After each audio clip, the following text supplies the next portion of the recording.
Alrighty, ladies and gentlemen, we are back today for yet another tank review. This time we'll be taking a look at the JgTig 8.8 2015 that Wargaming is currently selling in the gift shop with that Snowstorm 2015 camouflage. Really like this tank. First time I picked up this tank, and oh my gosh, is it great. So first off, we're going to take a look at it with the base 88mm gun. And then we'll take a look at the new 105mm gun that Wargaming recently introduced. For the gameplay you guys will see later, I did not have any equipment on this vehicle. And I really like this vehicle already without base equipment. So I'm going to show you guys just the basic three things of equipment, what it will look like with the two different guns. Then we'll take a look at the armor profile, and we will see what happens after that with gameplay. So first off, this tank has 1400 hit points at tier 8 for a tank destroyer. That's pretty high. View range, you're sitting at 277 meters, which is pretty good for a tier 8 TD. DPM, top-notch TD with, or DPM with the 88mm with the almost 3200 base, or almost 3200 DPM. Penetration's a little low for a tank destroyer with only 203mm. But you do 220 damage, so this is a really pop gun. It really fires insanely quickly. I mean, very quickly. Velocity, pretty good, 1,000 meters per second. Caliber, it's an 88mm. Rate of fire, you're sitting at 14.5 rounds per minute. 4.1 second reload time, which means that if anything sits in front of you when you're using the 88mm on this thing, it will get destroyed. You're sitting at 1.81 aim time, 0.28, so this is a very accurate gun. Dispersions are all top-notch with this gun. Gun depression, you have 7 degrees, which kind of allows you to get a really nice bounce angles on your armor. 15 degrees of gun elevation isn't the greatest, but at the same time, it's pretty decent. 10 degrees to the left, 10 degrees to the right. Your turret traverse is 31 degrees, which means your gun can move between the two pretty quickly. Your mobility, you're very heavy tanks. You can ram things very successfully with this vehicle. 38 kilometers forward, not the best, but certainly not terrible. 12 kilometers backwards, actually pretty good for backing up and down. Your effective power to weight ratio is very poor due to very bad ground resistances. But I've seen worse. So traverse speed, you're sitting at 35 degrees per second on hard terrain, 25 on soft, and 25 on medium, 22 on soft. Fairly poor. You're a big old girl with this size, so it allows you to hold down some interesting areas. We'll take a look now at the APCR pen. Your DPM is going to drop down to 2763. Your pen will go up to 237, which is not great at all for tank destroyers. You're really going to struggle against some tanks, especially tier 9s, which is why my preferred gun on this vehicle is the this 105mm KWK L68A. Your penetration jumps up to 225. With the APCR, it jumps up to 285, which is much better and allows you to deal with some E75s and stuff frontally. DPM drops slightly, but at the same time, your alpha jumps up to 310. Your shell velocity goes up. Penetration loss over distance does go up as well, but your caliber, your gun goes up, which means that you actually have usable HE. 60 millimeters of HE pen really allows you to do a number on the back and rears of some of the American heavies, American mediums, light tanks at this tier. Explosion radius, yeah, we don't really care about that. Rate of fire, you have 10 rounds a minute with the 105mm. 5.9 second reload for 310 alpha is insane at this tier. It's very good. Your aim time still pretty good, 2.17. Dispersion, again, is under that magical 0.03, and this isn't even using any of the other equipment slots on this. Your gun stats are still very good. Depression still 7 degrees, elevation still 15. Everything else has mostly stayed the same. We'll take a look now at the armor profile. right away, front on, without much angling. There's a weak spot here where the machine gun port is, 160 millimeters effective. However, your upper plate with this 157 millimeter means that you're sitting at almost 220 to 230 millimeters of effective armor without any angling. Your lower plate is again pretty good, 200 millimeters, which means that medium tanks will struggle. Using your gun depression, if you're peeking hills and such, your upper plate becomes very strong indeed. 275 millimeters of effective armor means people are going to have to dab that 2 key to get that premium rounds. Even then, it might not penetrate because of the angling. Your superstructure at this point is again going to be at 275 to 80 millimeters. Your superstructure is pretty flat, but it is very thick with your 262 millimeters of armor, which means unangled. You're sitting at 268 or so. A little bit. Your mantlet is just good luck. Good luck trying to get through that. It will eat rounds. If you were angling up, like in a side scraping, this tank has 84 millimeters of side armor, which means that you can't actually side scrape this TD around a corner.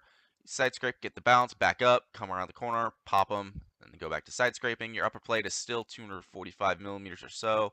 Side of your armor, pretty much an auto bounce. Upper superstructure, very good. Angling at the extent of your gun arc gives you a slight but noticeable impact on your upper hull armor. You're sitting at 250 millimeters. Your superstructure will be at 295 or so. So very, very, very good armor profile on this vehicle. Very good DPM.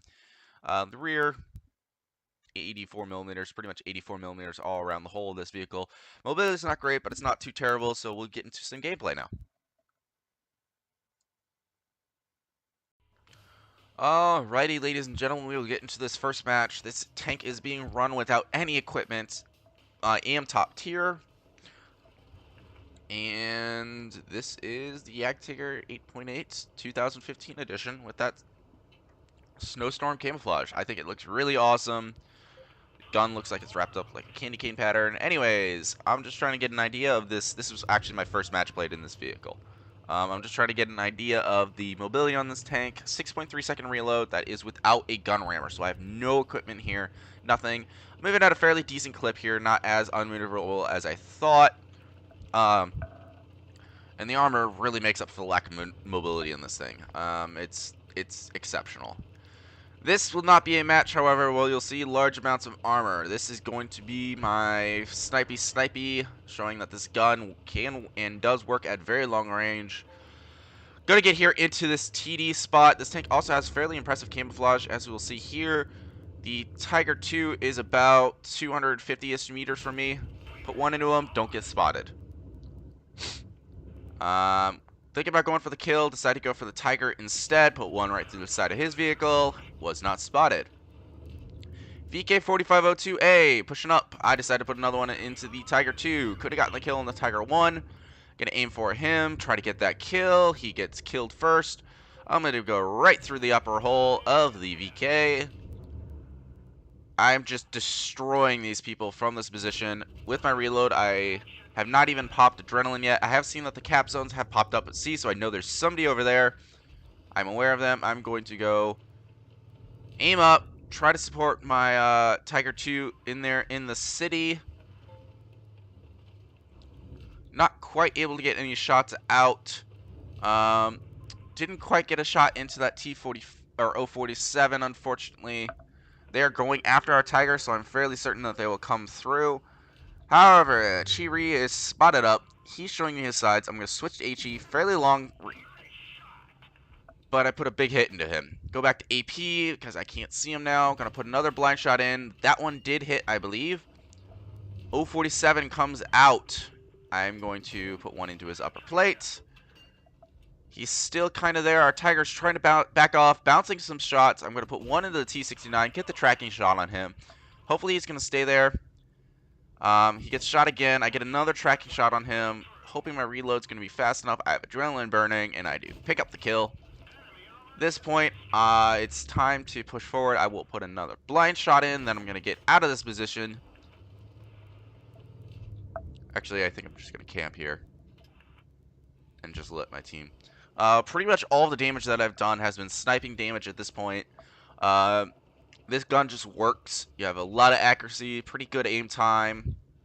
There he is. Put another one into him. He stops. I'm trying to get the reload, but my team kills him. We get the win, 7-0. Enemy team just kind of waltzed out and got wrecked. First match, 2.957, 106,000 profit, including a mission. 1 kill, 3rd class, Confederate award. Pretty good for my first match in this vehicle. I really like it. Didn't really get a chance to showcase the armor. I didn't get spotted, much less shot at this match. However, I did get top on my team in damage, if not experience. Yeah, wasn't even spotted. Just gonna run through the damage that I did. I was able to go through fairly well armored mediums and heavies without really any trouble whatsoever. Gonna get now into the second match, showing how I prefer to play this tank. Sniping's all well and good, but with this much armor, it's kind of a shame to do that. None of my team spawned up on the hill, so we are going to go all down into the city. Enemy team has 5 heavies. I was thinking originally about going to the back hill anti-aircraft gun on this place, but I decided not to do that. I have the armor. I have the skills. I'm gonna play this thing a little bit like a heavy tank. T-28 prototype being a little bit of a numpty there. 5100 is pushing very, very, very hard. I put a shot into him, but not before he turned and showed me his side, which was an auto bounce. Bounce 1 from him. Get a track. Eat 1, but he goes down. That's 1 enemy tank down. Around this corner, I know that there are 3 heavy tanks. Bounce 1 off my upper plate from that Tiger 2 or KV4. Gonna try to side scrape out. Put 1 into his upper plate. Get back into this corner. Side scrape. Not presenting pretty much anything for him to shoot, so I'm just able to go here. Put another 1 into him. Now I'm just gonna go around the corner. Bounce 1. I see the rear of a T-34. I'm gonna switch to HE. Get a nice sneaky shot into him. He's gonna burn. Burn, burn, burn, burn. In the meantime, I'm able to pop adrenaline, put 1 into this larvae, get around this corner, get enough mobility to get the kill, turn back around, deal with the T-34 I set on fire, put 1 into him. He's not paying me any attention, so I'm able to get the kill, follow up on this 1375. Don't quite get the reload to get him as he goes around the corner. However, he's not paying me any attention, so I'm able to switch to HE, put a nice HE round into the back of his vehicle for 411. He goes down. I see that the T-44 is not spotted at this point. I'm going to turn around. He gets lit up inside our cap zone. IS-5 is going to just kind of cap out B because he's pretty low health and could die. I'm going to use the alright mobility to get around this corner. I spot the T-44, put 1 into his side, put another 1 into him, and almost get a ram kill for 26 damage. However, pretty much just played an assault thing here. I took 1 shot, bounced a fairly decent amount of damage, got a first class, another Confederate. 11 hits in a row in this match, 91,000 credits without any missions. This tank earns like crazy. That did include a first class and a fairly decent amount of damage here at tier 8, but at the same time, this is how I prefer to play this tank. This is how I think it should be played. Use the 105mm. Use your DPM. Once you get a rammer, your DPM goes even up higher, even more. And just side scrape it, angle, bounce. Most heavy tanks of this tier are only going to have about 220-ish millimeters pen. T-34s will be able to contest your upper plate, but at the same time, it's not going to be that easy. Yeah, just angle up, side scrape, and use your DPM. A lot of credits with premium. XP, I am using free XP boosters for the stupid Blitzfair thing, which is a complete and utter shit show. Statistics, bounced 3 shots, 8-1. Pretty good match all around. Anyway, guys, thank you so much for watching. I really appreciate y'all's support. It means a ton. Channel's growing still. I am 5 subscribers away from 400. Let's see if we can't reach that. Watch some of my Clan Wars footage. If you guys want me to spectate your clan in Clan Wars, if you guys are not in my league, I am happy to do so. Send me a message on Discord, link down below. Finally, please consider supporting me on Patreon. I know nobody has taken me up on that offer yet, but at the same time, I would like to try my hand at seeing how much it really costs just to get that Chieftain T95, but I'm not able to do so out of my own resources. So if you can, please consider supporting me on there. It would really help me help the channel out. The Chieftain T95 is a very rare tank. I'm sure if I could get a video up on it with some live gameplay, get a lot more subscribers in here. My next giveaway will be happening at 500 subscribers, so we are at 105 away. Let's see if we can't get that push to 500 subscribers. Get me over that next milestone. Thank you guys. You guys are awesome. Awesome community. For New Year's Eve, I will be doing a live stream where we will be doing Mousetrapped Live. Gonna see if I can't get Zax in here and have him do a live stream. Gonna see if I can't get a bunch of old heater dudes in a voice chat. We're all gonna be there. And we'll do some Mousetrapped. We might do some 7v7 with derp tanks versus derp tanks. 2 183s versus various other tanks. We'll see. Really excited. I'll have an official announcement up on that. You guys are awesome. Thank you very much. And tank on.